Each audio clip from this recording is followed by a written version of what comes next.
Hi, I'm Kevin, And I'm Amanda. and we are serving up All that jam.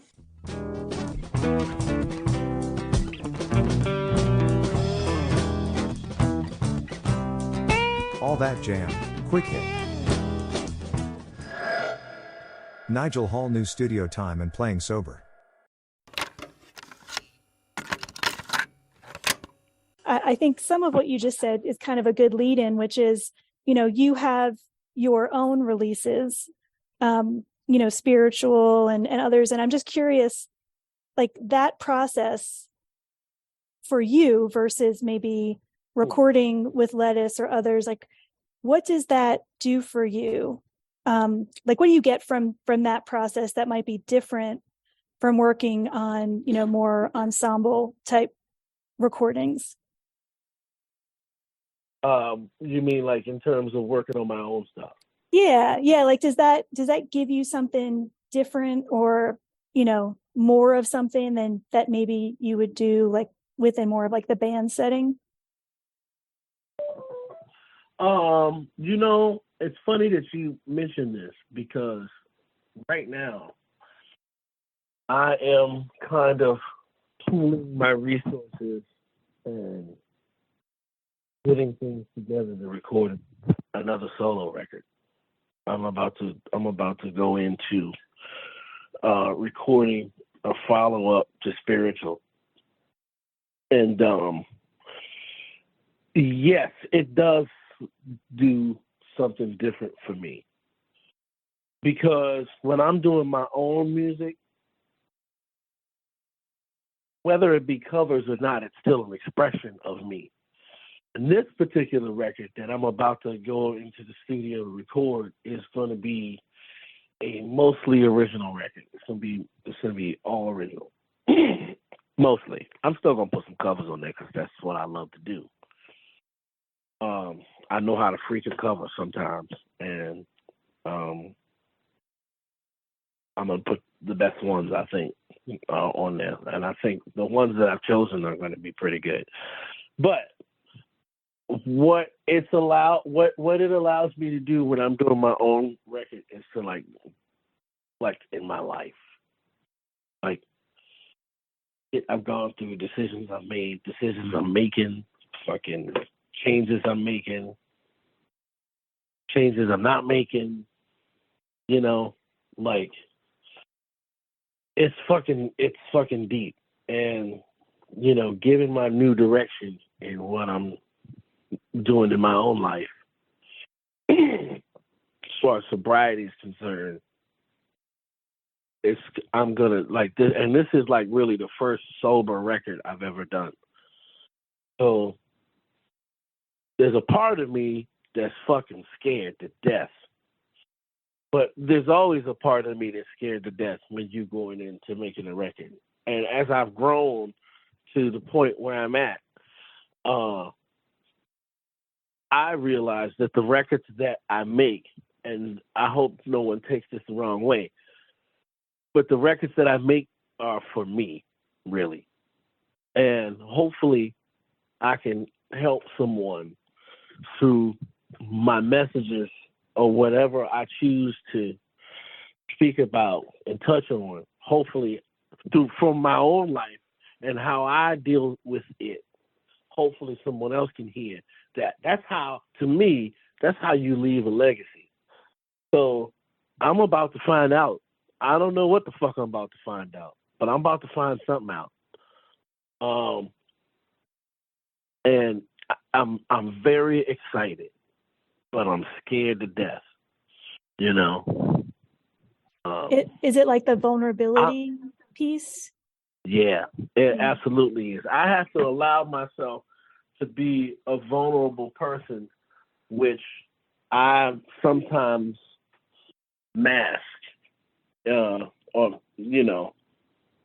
I don't show people that. But I also wear my heart on my sleeve all the time. Like I have no other choice. I'm not one of them type of people that can taste something and be like, it's good when it ain't. Mm-hmm. I've never been that person. So it's weird. It's levels. It's levels to this shit, and I'm really about to find out what they are, and I'm looking forward to it. I really, really am, but I'm afraid. Mhm. And you know what? I'm supposed to be. I'm supposed to be afraid. When you dig deep and write about the things that are in your life, you know, and you realize that you helping yourself. You need to do this for yourself. You know, it's a different kind of pressure that comes with that. Mhm.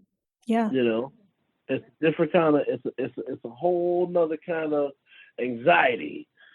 You know, so Absolutely. Yeah. And so yeah, like for that, it sounds like as a process, then you are, I don't know, intentionally is the right word, but like you're going into that not knowing exactly what's going to come of it as a final product. You know, you're kind of open to it. Do you have anything written for it, or is it more you're about to I get have into a that? lot of things written. I have a lot of things written for it. I've been writing for it, and the things that I've been writing about is just it's crazy. Like I have to walk away from it, but it's something that I haven't really been able to do before, and it's coming easy, which means it's time for this to happen. So I'm not going to hinder the movement at all. You know, I'm going to just let it happen. I mean, who knows? I might make the record and fucking hate it. You know, it might, you know, a lot of people have records that they spent all this time writing and recording that you'll never hear, that will never see the light of day. Who knows? I mean, I don't know. Mm-hmm. But I know that it's time for me to do. I know it's time for me to do it. My wife is even like, "Yo, you need to fucking make a record," and it ain't got nothing to do with like we need some money because records don't fucking make money, really.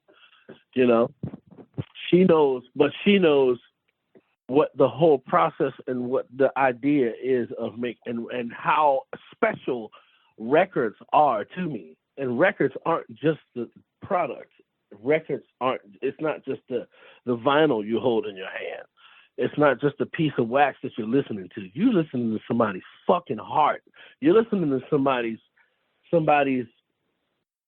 screaming screams, whether it's mellow music or not, happy and hey, no matter what it is, you listening to somebody's soul, somebody bearing their soul to you, and that's not some easy shit to do, you know. Yeah, I wish you could see me right now. I'm like nodding. It's so true. I'm just saying that's what it is. That's what records mean to me, and that's why I have that. You know, that's why I love vinyl, and it's like a book. It's the book. It's when you listen, when you're really listening to someone's record, you're listening to their life at that time, because we all change. You know, I'm a different person than I was when I recorded Spiritual. You know what I'm saying? Mm-hmm. So, it's time to talk. It's time for me to let some things go. If you are enjoying All That Jam, please like and subscribe to our social media channels at All That Jam Pod on Twitter, Instagram, and Facebook, or visit our website, allthatjampod.com. Make sure to sign up for our email list and tune in every week for new episodes. Also, look for full interviews on our YouTube channel. And remember, stay beautiful, but don't stay underground too long.